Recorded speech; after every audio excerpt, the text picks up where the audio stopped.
let me tell y'all something. I heard a lot, well, not a lot. I heard some horror stories from about JetBlue, Spirit, and Frontier. Them three, yeah, if I can not ride those airlines, I definitely would not. But what's going on is a merger and acquisition out of hell. So let me share that with you guys really quick.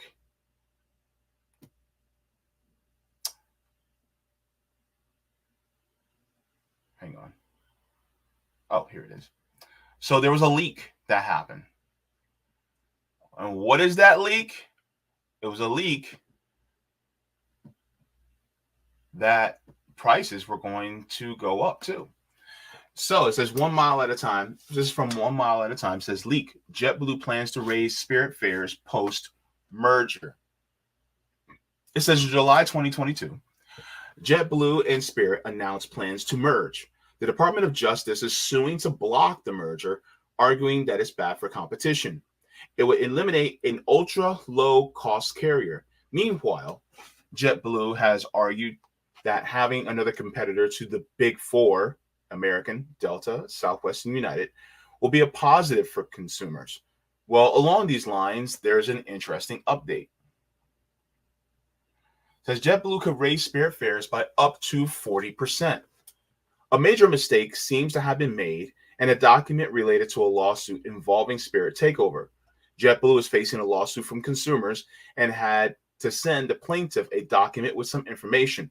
This included an internal document where JetBlue blocked out some text. However, through a formatting error, it was possible to copy and paste the text into another document and see what it said. Well, as it turned out, this wasn't good news for JetBlue. Here are a few of the highlights.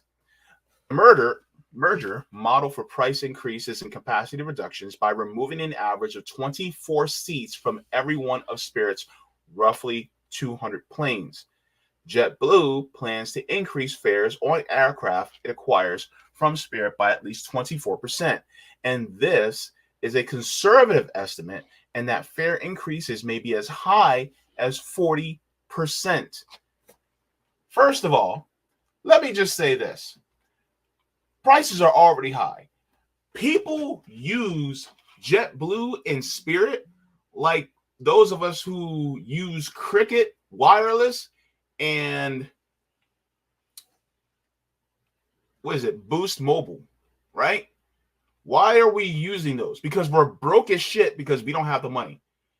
And now you have the low-cost carriers that nickel and dime you for everything. And now what they're trying to do, oh, well, one's going to be acquiring the other, and now they're going to be raising the prices up to 40%. Are you out of your goddamn mind? We're already paying exorbitant amount of prices for the other airlines, the other big four. Here's the crazy part. When my grandmother died earlier this year, we had to fly out. My mom wanted to use Southwest because she likes Southwest, even though it's part of the big four. I didn't want to use Southwest because, unfortunately, I couldn't find a price that was actually more affordable on Southwest without it being a direct flight, right? Because with my mom and her diabetes and you know, having to be on these seats for a long ass time and being cramped, and I have a brother that's 6'4", like you don't want to be on a plane for longer than you need to be. So I tried to make sure to find any direct flights. All of the cheapest flights were Frontier and Spirit. All of them. Those were the cheapest flights. The next one was American. It wasn't even Southwest. Right? So in an emergency, if we really needed to, like a dire emergency, then yeah, we would have had to take either Frontier or Spirit. Fortunately, we were able to take American. But even still, we had to get the cheapest of the cheapest for American while still being a nonstop flight. And that was an arm and a leg. So And we actually were in New Jersey for like 2 days and came back because we were broke. But the thing is that we're already stretching ourselves to the brink with these companies. And so the cheap ass companies, they're now going to increase their prices by up to 40%. And how many people? Okay, black people, listen. I've had everybody and their mama say, don't fly Frontier and don't fly Spirit. Everybody's like, no, stay away from Spirit. How in the hell are you going to raise their prices 40%? If y'all don't want us to fly Spirit, y'all really don't want us to fly Spirit. Right? It's crazy. It's ridiculous. Jeez Louise. These airlines, man, they greedy as hell. And then the last one says JetBlue acknowledges that Spirit's exit from a route in market-wide price increases of all other airlines serving that route by 30%. So this is going to be just a disaster, right? And I'm going to share with you guys a video as well as to what's going on, and then we'll get into a little bit more details as well. But yeah, this is crazy. So this is why capitalism is just shit, because the thing is that these mergers and acquisitions always make it so that, you know, you get the lowest quality while paying through the nose for this BS. God, I hate this system. Let's get into it. So let me share this with you guys really quick. So if you guys have not subscribed to More Perfect Union, you guys need to. We're going to go through this and we're going to break this down. More Perfect Union says new JetBlue documents. It says internal JetBlue documents reveal plans to hike fares at Spirit Airlines up to 40% if the merger of the two low-cost carriers is allowed to proceed. Customers and antitrust advocates are already challenging the major merger. Now it could be in even more trouble. So let's get into this and let's go through it. Have you noticed that flying just keeps getting worse? Yep. Between the shrinking seat sizes, the mass cancellations, and the advent of the pay for literally everything separate model, you might be thinking to yourself that air travel couldn't get any worse. But you would be wrong. She ain't lying. Let me tell you something. Okay, you guys got to hear me rant a lot on this one. One of the things that I got on my goddamn nerves was, okay, so we left Orlando. We had I think every one of us, we had 1, 2, 3 check bags, but my mom wanted to add another check bag. So I didn't know that she was going to want to put in another check bag, but it's whatever. And so they gave us a fourth check bag for free, right? And because I was afraid that, oh, snap, we're going to have to pay for an extra check bag. They were like, oh, no, it's complimentary. I was like, okay, cool, right? So we go, get our bags checked, get on the flight, fly up. By the time it's time for us to go back home, we're in Philadelphia International, and they're like, oh, you got to pay for that check bag. I'm like, excuse me? They're like, yeah, sorry, you guys can only get one check bag for free. I'm like, what the hell? I'm like, they allowed us to come in. They gave us complimentary when we were leaving Orlando. They're like, well, we're sorry, but that's there. Here you have to pay for it. So $40 that I really didn't have. That had to come out of my account just for that check back. $40?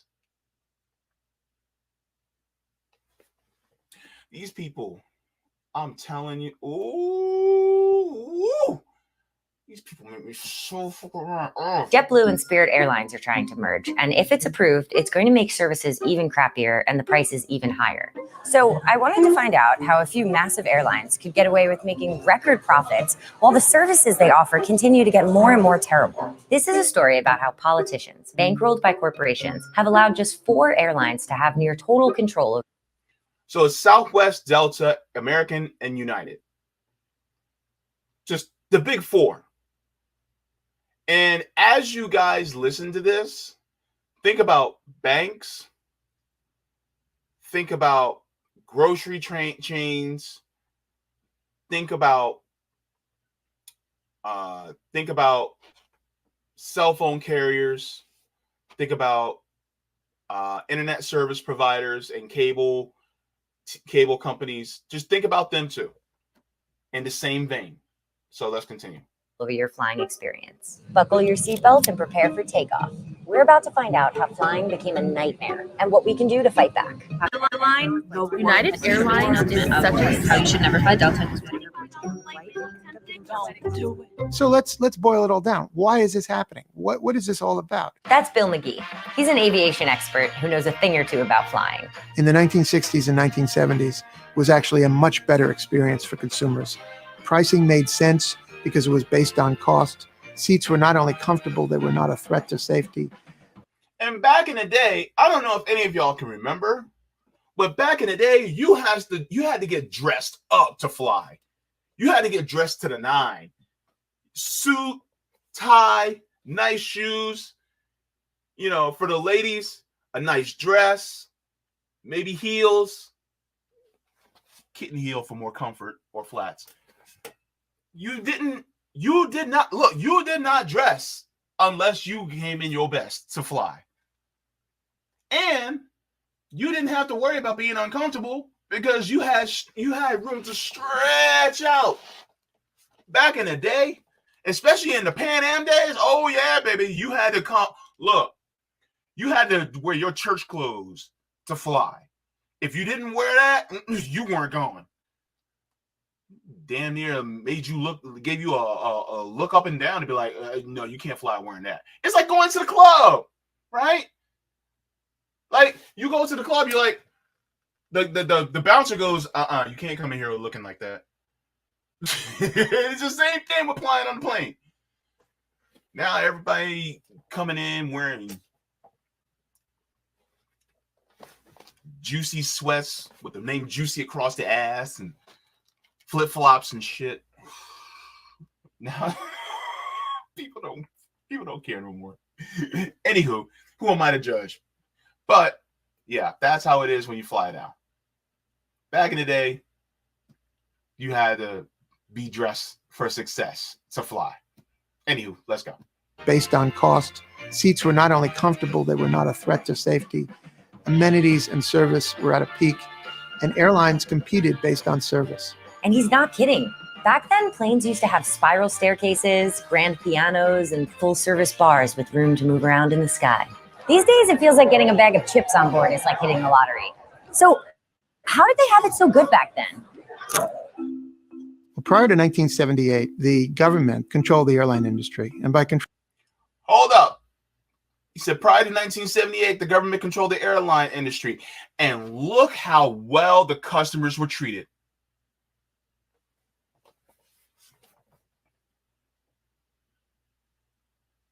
Let this be a lesson to you. Right? Let it be a lesson to you. Prior to the deregulation, it was great for customers. It was great for consumers. Huh. Let's continue before I make my next point. Let's continue. This is getting good. Control, it meant that they not only decided what airlines could fly where and how often, but they also determined the prices. And then, let's go back for a second. Let's have them repeat that again. prior to 1978, the government controlled the airline industry. And by control, it meant that they not only decided what airlines could fly where and how often, but they also determine the prices. And then the feeling in 1978 was that the best way to expand airline service would be to deregulate it and to allow the quote unquote free market to take over. Well, that sounds promising. How did it work out? None of that has really worked out. No shit, Sherlock. Nope. It's really worked out. When deregulation took effect in late 1978, suddenly there was an influx of new airlines. In fact, we saw about 50 new airlines in the 1980s. This is proof that just because choice increases doesn't mean that quality increases. Quality and the amount of choice that grows are not synonymous. A lot of times people will go, well, you have more choice. But how is the choice better if all the choices are shitty? And people will say, well, it's about competition. Really now? Because that deregulation also leads to monopolization. I'll get to that in a second. But just because you have more choice doesn't mean it's automatically better. Remember that. We learned 40 years later, baby.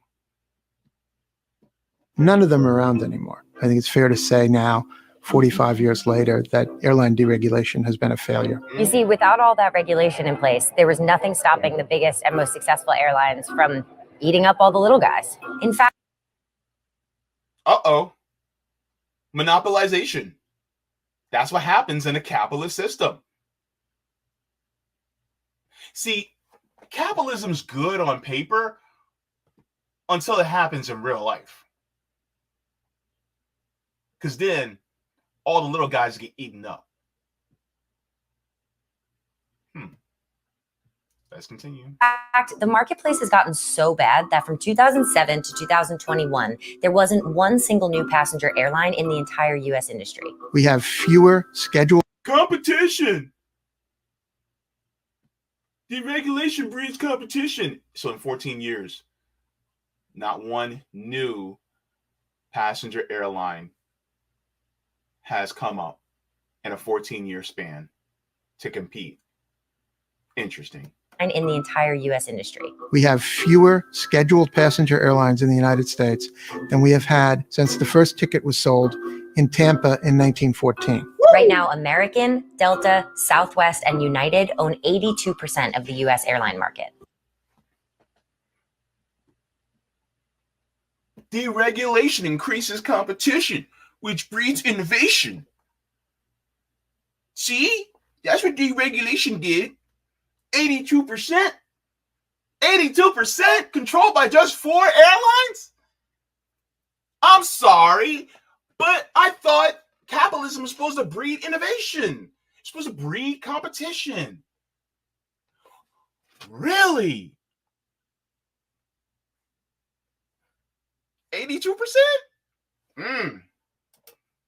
Somebody may need to look this over again. There's no question, the big 4 airlines, each one of them is now too big to fail. And with this, Wait, where have we heard that from? Dear God, I'm going to be stopping this thing like crazy. Where have we heard that from? 2008. Too big to fail.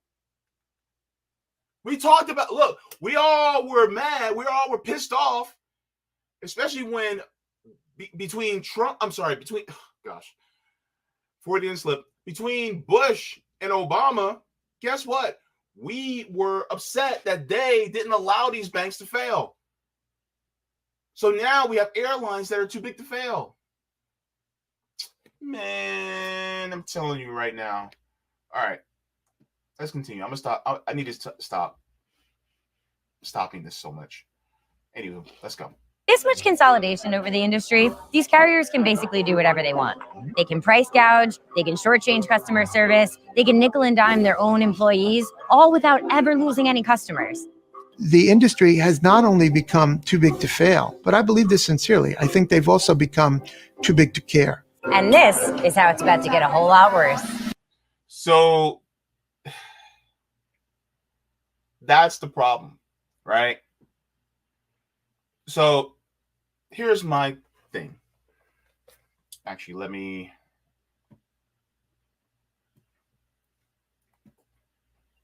shrink just a little bit. Charlie Sheen, Bam Vereen, shrink to the size of a lima bean. Okay, so if deregulation leads to monopolization and no choice, then why not just nationalize the industry so that profit isn't the motive and freedom of movement becomes the primary motive? The only reason for the ticket prices should be operation costs, maintenance, and emergency funds. If Amtrak is the only national commuter rail in the United States, then why not have airlines that operate the same way? You see, the thing is that when you have companies and corporations like airlines like this, and they become too big to fail and too big to care, then what is the point of having a free market? It's not actually free. Because as the consolidation happens, it's called monopolization. Bigger companies, once they get to a size that they can no longer grow, what do they have to do? They have to eat up all the other small companies and eat up the competition so that they can grow their numbers. This is how it works. This is how companies within capitalism have to work. Because you have a system that requires infinite growth on a planet that has finite resources. You can't grow any bigger, so you have to monopolize. That's the only way to grow now. And so when you have people, particularly a lot of libertarians and conservatives that go, well, you just need to deregulate more. This is the result of deregulation. This is the result of allowing them to operate carte blanche and however they want within the system. And so now you have lower quality, crappy pay, and you have higher prices. And who can really utilize these services now? Only people who have money, which that population has shrunk significantly. So what are we to do? And guess what? Now that the population of people that can afford these services have shrunk, then that means there's going to be less customers.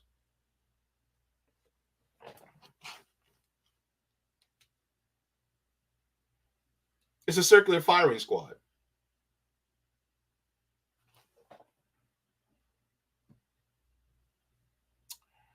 Let's continue. JetBlue is trying to merge with Spirit Airlines. And if they're successful, JetBlue would become the 5th largest airline in the US. But why is that such a big deal? If they aren't one of the big 4 that control the whole industry, then what's so bad about it? The only reason that fares are as low as they are on average is due to the ultra low cost carriers like Spirit. And if Spirit goes away through merger with JetBlue, there is no question. All you have to do is take out Spirit's route map, look at every single city that Spirit serves, and you can guarantee that fares are going to rise in all of those cities on all of Spirit's routes. Take Detroit, for example. Spirit offers tons of nonstop flights out of the city, while JetBlue operates much fewer. If they merge, it's likely that JetBlue would cut down on flights, forcing consumers to pay higher prices for the ones that remain. And Detroit won't be alone. Lots of other cities would face the same problem. This is an important point. It's the legal argument that gives the Biden administration standing to block this merger. The law gives them the power to block mergers that stifle competition and give consumers fewer choices. And there's no question that that's exactly what this merger would do. I have zero faith that the Biden administration would properly block this merger. I don't trust them. Do you really think that I trust Pete Buttigieg to actually block this merger? No. Because they're in the pockets of the billionaires. Because they're in the pockets of the corporate dictators. They're going to make sure this goes through. It is sure as shit going to happen.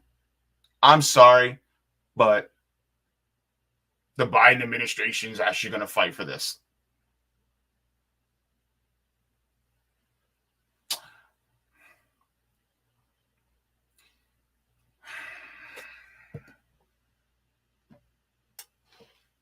Y'all know what my face is saying.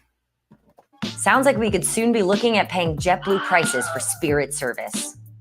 At the end of the day, competition is good. That's JetBlue's own president and COO, who later goes on to say, And JetBlue needs to be bigger to compete with those much bigger carriers.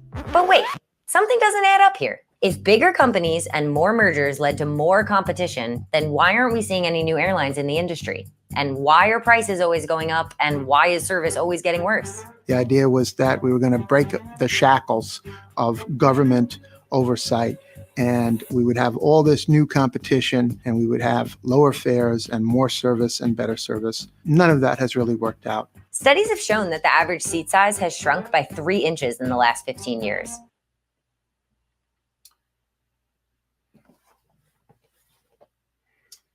This is because capitalism requires infinite growth, which means fare hikes, decrease in services and amenities, pay cuts, layoffs, and mergers and acquisitions. Mergers and acquisitions mean less companies in those industries, which means monopolization. Monopolization leads to diminished services, higher fees and prices, and lower quality overall. There's no real competition, so there's no incentive to give companies competitive prices or to cut competitive prices to customers or competitive prices to pay to employees. Monopolies is when you have a diminished competition with a profit motive. The problem is the profit motive for essential services. See, this is a great argument for high-speed rail in the United States and mass public transportation, which should be free. I'm just saying. But that hasn't stopped the airlines from charging you more if you don't fit in the seat that they just chose to shrink. Similarly, paying just to bring your bags on board a flight only started in 2008. And by 2019, the airlines were profiting nearly $6 billion a year from this gimmick. And what do they do with all that money? Spoiler, they aren't making air travel any better. Frontier lost all our luggage.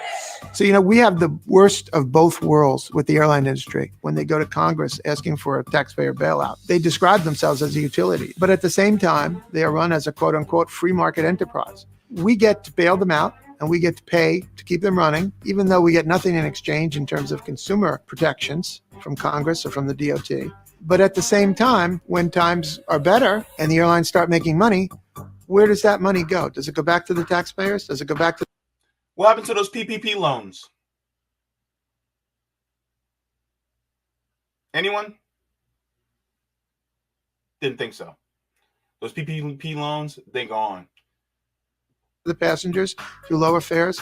No, it goes into stock buybacks. Oh, it goes into everywhere. executive compensation. It goes into executive bonuses. In the last decade, 96% of the airline industry's free cash flow has been spent on stock buybacks. It's pretty clear that the government's approach in the past to approving airline mergers has been really terrible for everyone except for super rich CEOs and Wall Street. I've never heard of a case where doubling down on bad policy makes it better. So there you have it, folks. Consolidation of the airline industry has led to nearly every problem travelers today are dealing with, as crappy, high-cost service is increasingly becoming the only option. But the good news is we're not powerless to stop it. Thankfully, there seems to be a new team at the Department of Justice now in the Biden administration. They've been very robust about these issues of antitrust and consolidation and mergers. The Biden administration is the first in decades to show willingness to fight growing monopoly power. Willingness? Just because they say they want to do it doesn't mean they're actually going to do it. I'm sorry, but this young lady is going to be deeply disappointed by the time this acquisition actually happens. Surely enough, she's going to be extremely disappointed. Just watch. Mark my words. The Department of Justice and the Department of Transportation both have the tools at their disposal to block this $3.8 billion JetBlue Spirit merger. Just because they have the tools to actually do this doesn't mean they're actually going to do it. There's a lot of laws on the books right now that really should be applied. But what good is a law if the government doesn't use it? There's a lot of laws on the books that they could use in order to stop things like this. There's a lot of laws on the books that could have stopped the Disney-Fox merger. There's a lot of laws on the books that could have stopped the merger between a lot of these cell phone companies. There's a lot of laws in the books that could have stopped a lot of different things. But do they actually do it? No. What good is a law if you're not going to use it? So all this is just promises. Promises, promises, I'm all through with promises, promises now. Ah, jeez. And they need to act. Because at the end of the day, airline mergers are only good for two things, and that's lining the pockets of the shareholders and making sure the flying experience is miserable for the rest of us. So that's what's going on. And this merger is going to be hell for a lot of people when it comes to traveling.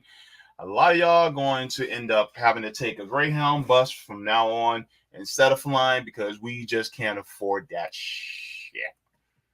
That's what's going on right now.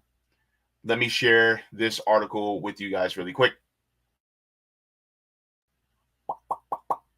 Let me enlarge. Oh, it's already, well, all right, let's make it a little bit bigger.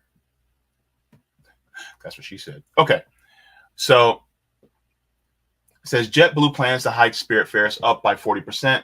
Court error reveals it's a blow to the merger's chances, allegedly.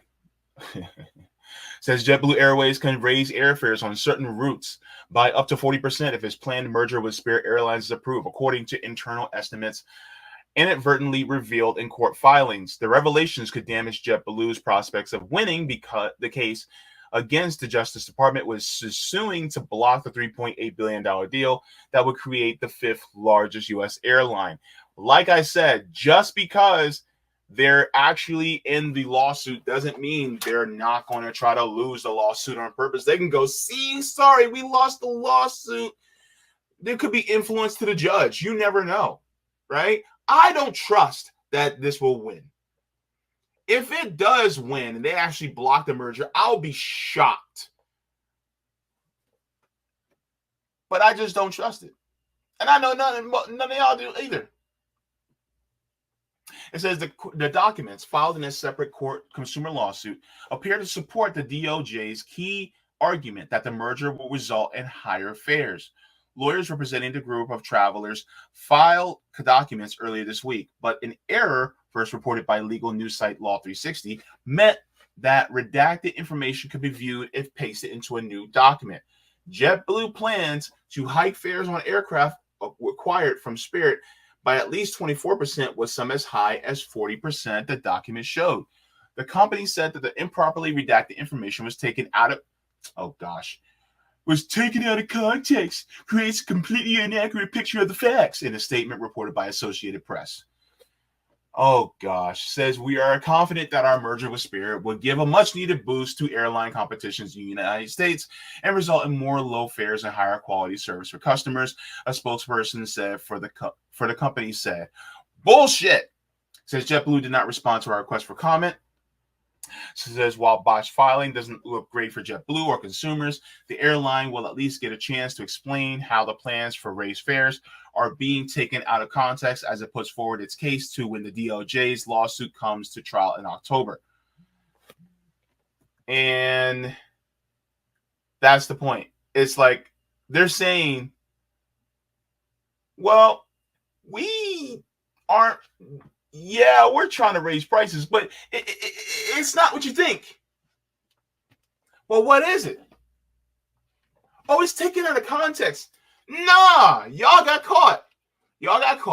And now you guys are trying to say, oh, well, there's 24 to 40% hike. It's taken out of context. No, it's not. Look, CEOs and people on the board have a fiduciary responsibility to their shareholders to increase the profits year over year. By that being said, it's going to increase in price, no matter how you look at it. And if they're going to increase these prices, they're going to try to make it as much as they possibly can. Because they exist in a system of greed. And that's how they always exist.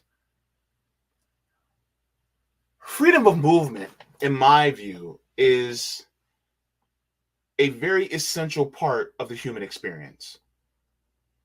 Whether that freedom of movement is through walking or a faster mode of transportation through more human-powered means of bicycles, scooters, things like that, or even faster means by public transportation like rail or planes or boats. Freedom of movement is an essential human service for us to get to one place to another more faster and more efficiently. With that being said, as you guys know me, I think that public transportation should be more widely available to everyone and free. Yes, free. And you're like, JB, what are you talking about? Public transportation being free. Well, let's let somebody else explain it to you. All right.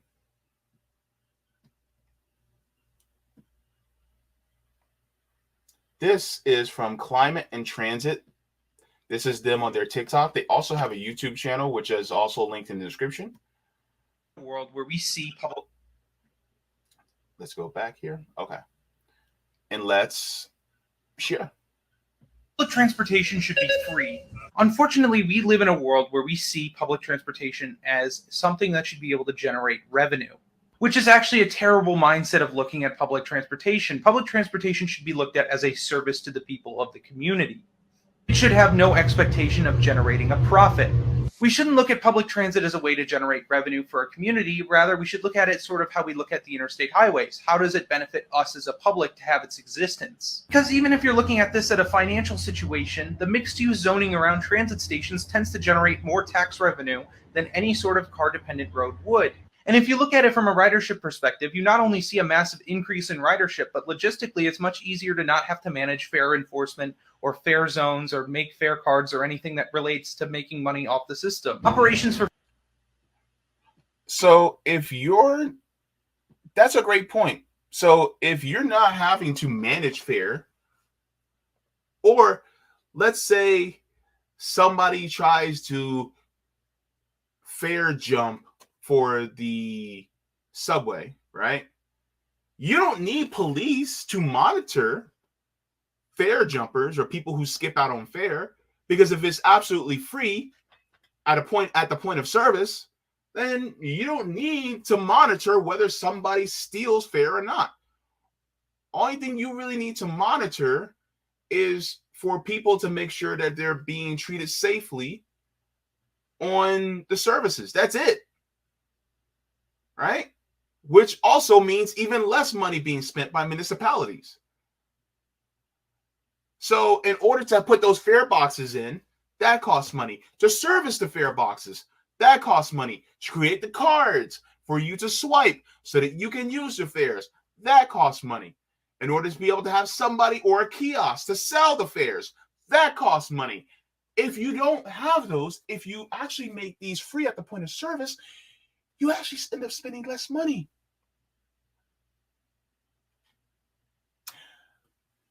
Perish the thought we actually have free public transportation. Have you ever thought about having free public transportation?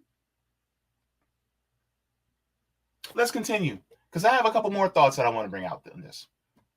For fare-free systems can also operate more smoothly, just purely because they no longer have to wait to scan fares while people board the bus, meaning that they can... Even a time constraint. Like, how many minutes does it take to have everybody swipe their card or put their dollar in or put their coins in order to collect fares? Those may be a few seconds to a few minutes for each person, for a group of people to pay their fares. But if you get rid of that and all they need to do is just board, well then, shit, you actually cut time. You actually shave time off of them running late. You may be able to add more times, more available times where they actually stop. This is some of the stuff that a lot of people don't think about. I have a couple more things to add, but these are great points. That they can decrease dwell times at stations. So what do you guys think? Do you guys think that we should have fare-free transit? Let me know below in the comments. Yes, I do think that we should. Another variable with free public transportation, and when I say free, I mean free at the point of service. So don't come in the comments saying, oh, well, nothing's free. No shit, Sherlock, nothing's free. But at the same time, we can do it, we can actually do it free at the point of service, which means it's paid for through taxation, right? Don't be dense. So as far as having free public transportation, right? Imagine how many cars will be taken off the road. Because we always talk about wanting to decrease the amount of pollution, especially with the onset of climate change. How many of y'all are realizing how hot it is outside right now? And look, we have a tropical storm coming from the south here to Florida. I'm right in the path of it, right? And those warm ocean waters are making it a lot more stronger. So it behooves me to want to stop climate change. But anyways, what if you don't need a car? Number one, you don't have to save up to buy a car. Number two, you don't have to pay for gas. Number three, you don't have to pay for insurance. Number four, you don't have to pay for maintenance or repairs. So these are some of the things that you actually end up saving on. It even saves lives, because the odds of a train derailing are much lower than you getting into a car accident. Or you may be having to cross the street and getting hit by a car. Also, think about all the babies that won't be left inside of a hot car because their parents accidentally forgot about them. Think about it. Think about it. So we're not only saving money, but we're also saving lives, and we're saving the environment. And if it's free at the point of service, that means that's money you don't have to spend in order to pay to get on, for fare. Also, think about the emotional aspects of this. Let's hypothetically say we have a high-speed maglev train that travels at 300 miles an hour that goes from Miami to New York with a couple of stops in between. On a jet, average cruising speed is around 5 to 550 miles per hour, right? Maglev train is about 300 miles an hour. From here to, let's say, Philadelphia is about 2 hours, give or take, 2 hours, right? On a jet. Half that time, if you're going between 250 and 300, will probably be 4 hours. So let's just say 6 hours to get from Florida here to, let's say, Philadelphia, right? 6 hours. Would you be okay with jumping on a train, a maglev high-speed train, and being on there for 6 hours to get from Florida to New York? Would you be okay with that amount of time? Right? Because technically it would actually be 4 hours, but I added 2 hours for stops as well as boarding and all that. So 6 hours. And on top of it, you're not cramped. Would you be willing to do that? Especially if you just boarded. You didn't have to pay a fare because it's paid through taxation. What about that? And it's all electric, which means it decreases the amount of pollution. How would you feel if you could just jump on? If, say, hypothetically, an emergency and you didn't have money, but you needed to get to a loved one, and you can get there in 6 hours. How would you feel? Maybe you want to get on the maglev train and it stops in Orlando and it goes all the way to Miami. 300 miles an hour. Well, what if you can get to Miami in 45 minutes to an hour? I'd be the first one to put on some board shorts, grab a cooler, grab a few towels, and take my happy ass down to South Beach. I'd do it today if I could. I'd be streaming from South Beach right now. But I can't. Because number one, time. Number two, money. But what if that service was actually outside of being profit driven? Let me show you something. Because I'm just trying to open up minds here, right?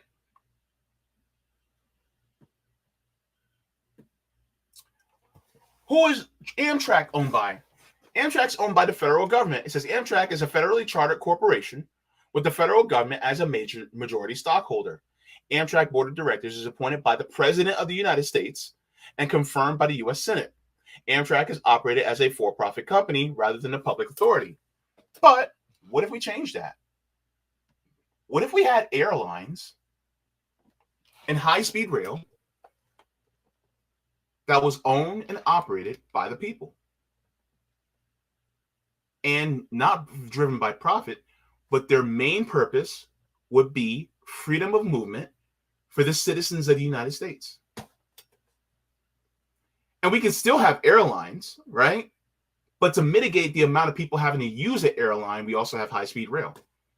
And then we come up with more, not only fuel efficient, but more ecological ways of powering our jets and planes so that we won't pollute the environment or pollute it as much.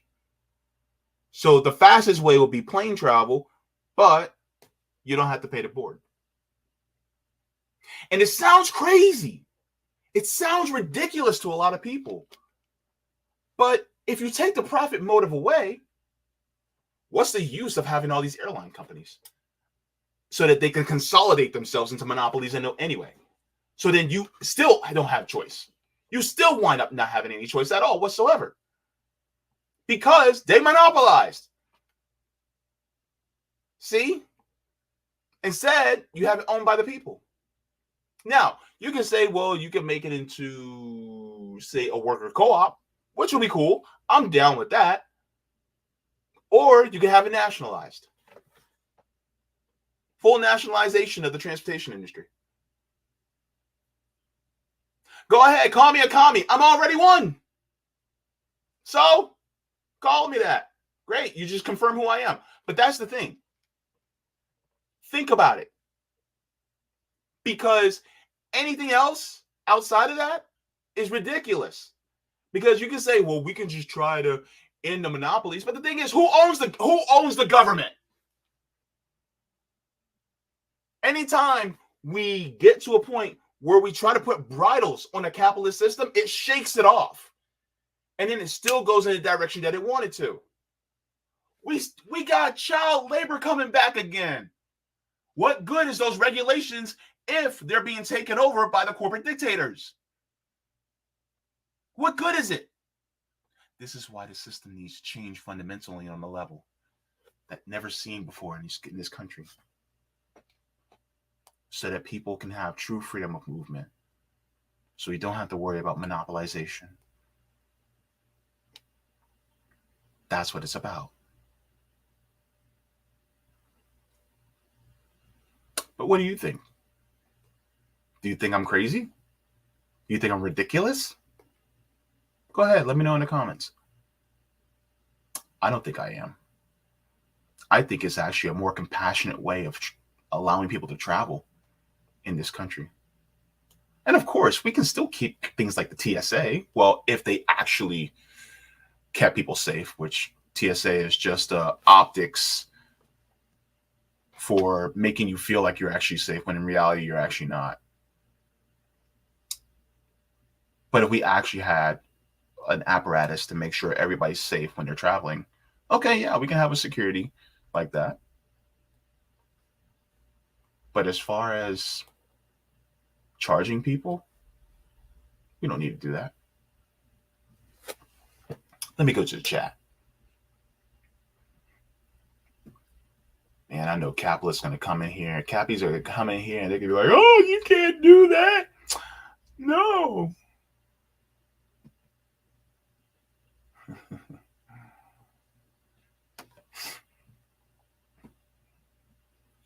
We need competition. The competition took out the other. The competition took out the competition. Ah, jeez. All right. Okay, you guys are having a conversation. Thanks for the tip on Rockin' Roger. Roger says JetBlue used to be great. You know, when it started going down, 2002, when they went to be a public free traded company. This is downfall of all companies. You ain't saying nothing but a word, Roger. Says once this happened and you wish to still be a part of the company, then the shareholders become your pimp. This is why Def Jam is no more. With Pete heading to the TSA, as well as this is what we get. Shareholders trying to get some of that revenue lost during the lockdowns. Roger Meadows also said, oh, come on now. Roger Meadows also says, we made a decision a long time ago to add more cars to the road, accommodating Ford and other auto companies by taking the left fork in the road and building out infrastructure, interstate and interstate highway system. This made the auto industry a thing. This tells me that industry would oppose and probably have been opposing interstate rail infrastructure. So how do we overcome that? I will tell you. Include them in on the deal. Just like they stopped making cars and went to making tanks for World War II, we get them to increase production of rail cars instead. Ooh, I like it. Rail infrastructure nationalized, stationalized, and municipalized, while train cars are cooperatized, following a universal industry standard for train cars. I see. Interesting concept, Roger. Interesting. Thank you for that. All right. Let me go to the chat here. Now, I like what you said. Schulte100 says exactly that's how newspapers were like before mergers and acquisitions, right? There was more truth out there. Same thing with before the mergers and acquisitions, before the deregulation of the airline industry. We see how they actually were so much better for consumers, right? The thing is that once you deregulate it, once you took it out of the government's hands and it was no longer regulated by the people, then that's when things actually went downhill. And people will say, well, the prices got cheaper. No, they didn't. The prices actually went up because the profit motive was there and they keep wanting more and more and more. It's parasitic. Do you really want parasites that are running our industries when it comes to our travel and getting to where we need to go? I don't. Traveler's wife says, but then how can we afford the war in Ukraine? We can't. Oops, sorry. That's the best part.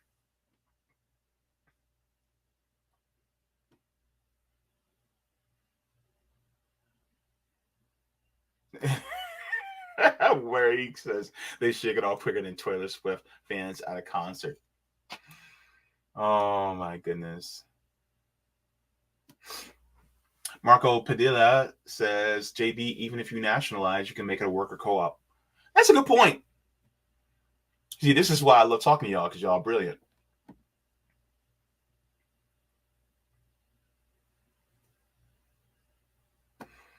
Yeah, Marco Padilla says owned by our government, but the workers can manage and control it like a worker co-op. So, Marco, basically you said like that cute little girl said, why not both? Marco Padilla, are you an adorable little girl that's saying why not both?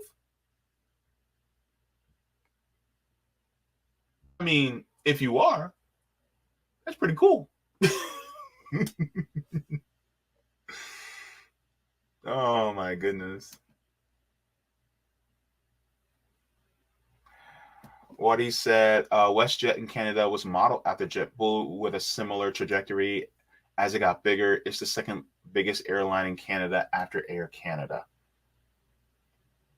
Ah, I see. Wait, Marco. You should be sounding like Kamala Harris.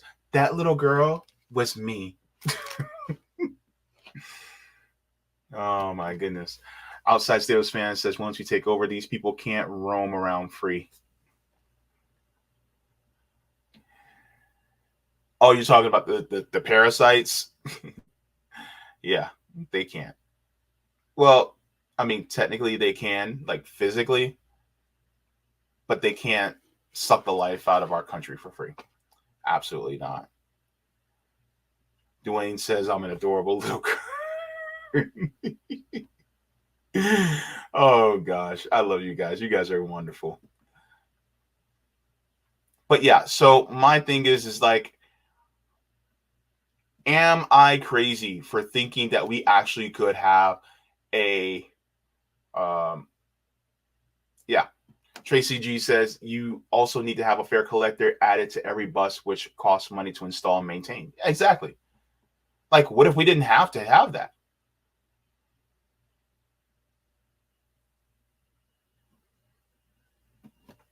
Hence, he says there have been studies done that show the minimum toll on a toll road is needed to break even on having a toll collecting system. Yeah.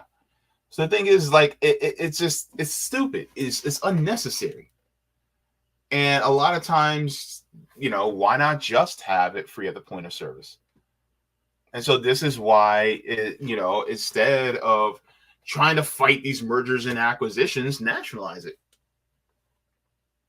And then also, shout out to Roger, also make sure that private equity is banned from owning these essential services. Because why are we sitting here paying for bus fare?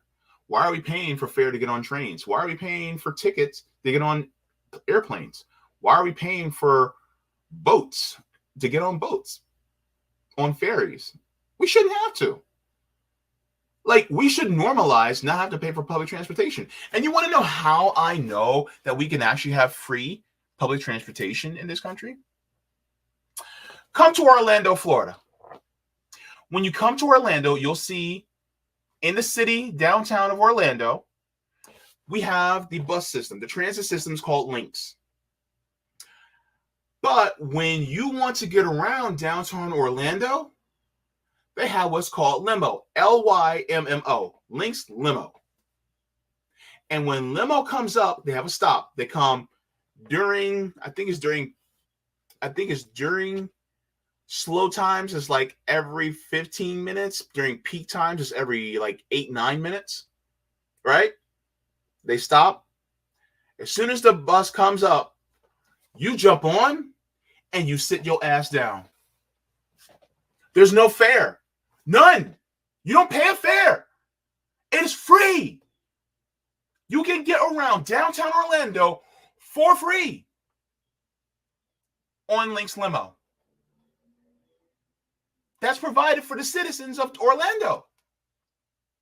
So if we can do it in a small microcosmic way in Orlando, what makes you think we can't do this nationwide with different other services? So I see it. I've been on it. This is how I know we can actually make public transportation free. We can do it.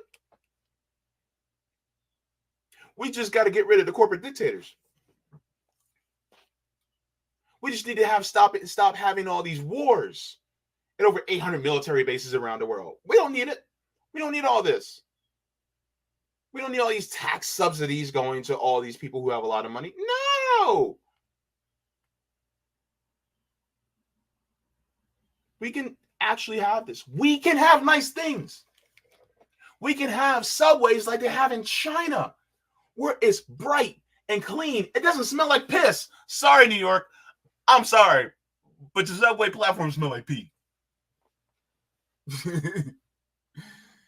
We don't have to have that. Hell, we can have public bathrooms that are every couple of blocks in a city that are self-cleaning. Yes, I just saw on Twitter those things that actually exist where there's self-cleaning bathrooms. And you can have that. in cities. And then we can get rid of having homelessness by just giving homeless people homes. So your subway platforms don't smell like pee. Because they don't have a place to go to use the bathroom. We can have all these things and more. Walkable cities filled to the brim with plants, increasing the aesthetic and making sure you have oxygen to breathe. Isn't that lovely?